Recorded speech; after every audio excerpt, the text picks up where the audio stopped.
Trên khắp nẻo đường tại Tổ quốc Việt Nam, có một con đường vắt vẻo chạy dài treo leo trên đỉnh núi. Cái độc lạ của con đường này không chỉ nằm ở phía cổng trời sương mù giăng kín lối, mà còn là tuyến đường với ngút ngàn rừng xanh bao phủ. Và đó cũng là tuyến đường độc đạo giao thương kinh tế giữa 4 huyện Quản Bạ, Yên Minh, Đồng Văn, Mèo Vạc, là điểm du lịch hấp dẫn bậc nhất của vùng cực Bắc Tổ quốc. Đó là con đường mang tên Hạnh Phúc, con đường của hơn 8 vạn thanh niên xung phong miền Bắc làm nên. Lên Hà Giang, dù đi bất kể phương tiện gì cũng phải đi trên con đường hạnh phúc. Bởi đây không chỉ là con đường độc đạo gắn với những câu chuyện kể xúc động đẫm đầy nước mắt, mà còn là niềm tự hào của Đảng bộ, chính quyền và nhân dân Hà Giang. Đặt tên con đường hạnh phúc bởi nó đem lại ánh sáng văn minh, giao thương, phát triển kinh tế, phát triển văn hóa xã hội cho đồng bào các dân tộc anh em người bản xứ vùng Tây Bắc nơi đầu nguồn biên giới. Khởi công ngày mùng 10 tháng 9 năm 1959. Sau chiến dịch lịch sử Điện Biên Phủ, có lẽ đường hạnh phúc là công trình thu hút thanh niên trong cả nước xung phong tham gia nhiều nhất. Hơn 1.300 nam nữ thanh niên xung phong từ 6 tỉnh Việt Bắc là Cao Bắc Lạng, Thái Hà Tuyên, cùng 2 tỉnh đồng bằng là Nam Định và Hải Dương, đã sát cánh cùng hơn 1.000 dân công của 16 dân tộc trên cao nguyên đá, tất cả bắt tay vào phá núi mở đường. Với dụng cụ lao động vô cùng thô sơ, chỉ là cuốc, xẻng, búa tạ, xà beng, xe cốt thít, trong điều kiện làm việc vô cùng khó khăn. Thiếu lương thực, thiếu muối, thiếu nước, thiếu dầu, thiếu rau xanh. Vật vã với khí hậu khắc nghiệt của vùng cao, mùa hạ nóng như giang, mùa đông rét cắt da cắt thịt, có những khi nhiệt độ giảm xuống dưới 0 độ, nước đóng thành băng trên đá, cả ngàn người vẫn lao vào đục đá làm đường. Con đường mới khởi công được hơn 2 tháng thì bọn thổ phỉ và tàn dư quốc dân Đảng nổi lên hoành hành khắp nơi. Khó khăn chồng chất, thiếu thốn đủ bề, nhưng với khí thế sục sôi của tuổi trẻ, hàng ngàn người tham gia công trình có 102 này đã không ngại gian khổ hy sinh, quyết bám núi, bám đường, lao động miệt mài nơi rừng thiêng nước độc. Thời gian đã khẳng định ý chí của họ khi từng đoạn đường được nối thông. Ô tô lần lượt qua cổng trời, vượt sông Tráng Kìm, qua Cán Tị Quản Bạ rồi dốc Chín Khoanh. Tới ngày mùng 9 tháng 9 năm 1963, con đường vươn đến thị trấn Đồng Văn. Sau hơn 4 năm, tuyến đường dài 164 cây số đã hoàn thành trong muôn vàn gian khổ hy sinh của hàng ngàn thanh niên xung phong và sự góp sức của hàng ngàn dân công vùng cao. Đoạn khó khăn nhất của tuyến đường chỉ có 21 km từ Đồng Văn sang Mèo Vạc, lại phải mất thêm gần 2 năm lao động vất vả nữa mới hoàn thành. Đoạn đường này chính là con đèo hiểm trở Mã Pí Lèng. Chuyện kể rằng, con đèo nổi tiếng với dốc cao dựng đứng này đã khiến những con ngựa cái leo chưa đến đỉnh đã trụy thai mà chết, những con ngựa được chưa vượt qua đèo đã phải tắt thở. Vì vậy dân địa phương đã dùng cụm từ Mã Pí Lèng trong tiếng Quan Hòa có nghĩa là sống mũi con ngựa để đặt tên cho con đèo. Cái tên Mã Pí Lèng của con đèo đã nói lên sự hiểm trở của ngọn núi, của con đèo với những dốc cao dựng đứng như sống mũi con ngựa. Để hoàn thành con đường qua đèo, trong 11 tháng trời, hàng trăm thanh niên xung phong đã thay nhau treo mình trên vách đá, để đục từng thớ đá, đục từng lỗ mìn, để kéo dài con đường thêm từng cm. Cũng như ở chiến trường, nhiều người đã được truy điệu sống trước khi cầm cuốc, cầm búa leo lên vách đá. 17 người khỏe mạnh, gan dạ nhất đã gia nhập đội Cảm Tử, ban chỉ huy công trường gọi là đội Cơ Dũng, đem sức người nhỏ bé chọi lại sức mạnh của biển đá nghìn năm. Trên đỉnh núi đặt sẵn 10 cỗ quan tài thể hiện ý chí quyết tử. Mỗi sáng, các thành viên đội Cơ Dũng hô to quyết thắng rồi vác tròng, búa và thuốc nổ trèo lên vách núi. Treo mình giữa lưng chừng trời, họ đục vách đá, nhét thuốc nổ vào, rồi hô đồng đội kéo lên đỉnh núi. Ít phút sau mìn nổ, vỡ ra một miếng đá nhỏ bé. Với hơn 2 triệu ngày công, đục khoét gần 3 triệu mét khối đá, không có sự hỗ trợ của máy móc.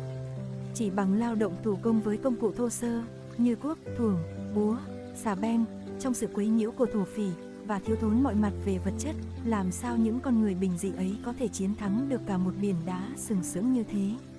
Chỉ có một câu trả lời, đó là ý chí, là lòng quyết tâm cùng với niềm tin sắt đá vào tương lai và sức mạnh của chính mình mới có thể khiến đội ngũ thanh niên xung phong thành công khi chinh phục cao nguyên đá. Tới ngày 15 tháng 3 năm 1965, con đường mang tên Hạnh Phúc chính thức hoàn thành và đưa vào sử dụng. Không thể kể hết được những khó khăn gian khổ trong suốt gần 6 năm xẻ núi mở đường của 8 vạn người. Cũng không thể nói hết được những nhọc nhằn và sự hy sinh thầm lặng của những anh chị thanh niên, công nhân. Tất cả đã quyết tâm xây dựng con đường cho người dân đã bao đời, sống trong đá chết vùi trong đá. Không thể quên 14 thanh niên nam nữ đã vùi lấp thân thể nơi chập trùng đá xám. Chỉ biết, hơn 8 vạn người, là hơn 8 vạn cung bậc cảm xúc khác nhau, và cùng chung một niềm vui sướng, là đã góp phần công sức, mồ hôi, thậm chí cả máu và nước mắt của mình cho con đường. Con đường này khi được hoàn thành đã đem lại niềm hạnh phúc vô bờ cho bà con nơi đây như đúng tên gọi của nó. Vùng cao nguyên đá đang đổi thay, bà con các dân tộc vùng cao phía Bắc đang từng bước tiến trên con đường hạnh phúc. Bà con trên này vẫn chưa quên được những năm tháng đói khổ, trong kiếp nô lệ dưới thời thực dân, phong kiến. Cả một vùng cao nguyên đá sống như cách biệt với thế giới bên ngoài bởi đường đi lại không có. Bọn tay sai phản động thi nhau lừa dân để bóc lột, hùng bá tranh giành ảnh hưởng. Cách mạng tháng 8 thành công, chiến dịch Điện Biên Phủ thắng lợi, người miền núi và người miền xuôi đã đuổi được giặc Pháp về nước, bọn tay sai phải đầu hàng. Bà con các dân tộc được vui vẻ làm ăn sinh sống. Để miền núi bằng với miền xuôi, Trung ương khi về Việt Bắc đã quyết định làm con đường hạnh phúc, để cho 8 vạn người dân vùng cao phía sau cổng trời không còn khổ vì không có đường đi lại, sản xuất làm ăn. Người nghèo ta, bà con vùng cao ta, ơn Đảng đời đời. Đó là tiếng nói chung của đồng bào các dân tộc đang làm ăn sinh sống tại 4 huyện vùng cao nguyên đá, Quản Bạ, Yên Minh, Đồng Văn, Mèo Vạc khi được hỏi về cách mạng, về Đảng, về Bác Hồ. Cho đến bây giờ, sau gần 60 năm kể từ ngày con đường dài hơn 200 cây số nối liền 4 huyện vùng cao của Hà Giang là Quản Bạ, Yên Minh, Đồng Văn, Mèo Vạc, người dân bản xứ nơi đây không nhớ chính xác ngày khánh thành con đường, chỉ biết con đường hạnh phúc đã trở thành con đường huyết mạch đưa khách du lịch từ thành phố Hà Giang lên công viên địa chất toàn cầu, cao nguyên đá Đồng Văn. Quản Bạ, Yên Minh, Đồng Văn, Mèo Vạc, cột cờ Lũng Cú, dinh thự vua mèo, phố cổ Đồng Văn, đèo Mã Pí Lèng, chợ tình Khâu Vai. Và chính con đường này đã nối liền khoảng cách giữa miền núi với miền xuôi, đưa nền văn hóa văn minh lên với đồng bào người Mông, Tày, Nùng nơi biên cương Tổ quốc. Hơn 200 km chạy dài xuyên rừng, vượt núi, có hàng trăm đoạn đường khúc khuỷu, cua tay áo, đó là biểu hiện sức mạnh của con người trước thiên nhiên, là niềm tự hào đại đoàn kết dân tộc. Đi trên những cung đường ngoằn nghèo, đứng giữa thung lũng ngô xanh mướt chảy ngút ngàn, hoặc đứng trên đỉnh núi Mã Pí Lèng, nhìn xuống dòng sông Nho Quế uốn lượn như dưới vực sâu. Một cảm giác thiêng liêng, yêu người dân bản xứ, yêu Tổ quốc Việt Nam đến vô cùng. Tuổi trẻ chẳng vô hạn mà chần chừ, nếu biết đời người chẳng dài như trăm năm, sao không mở lòng tới Hà Giang một lần để được đi trên con đường mang tên hạnh phúc.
Thank you.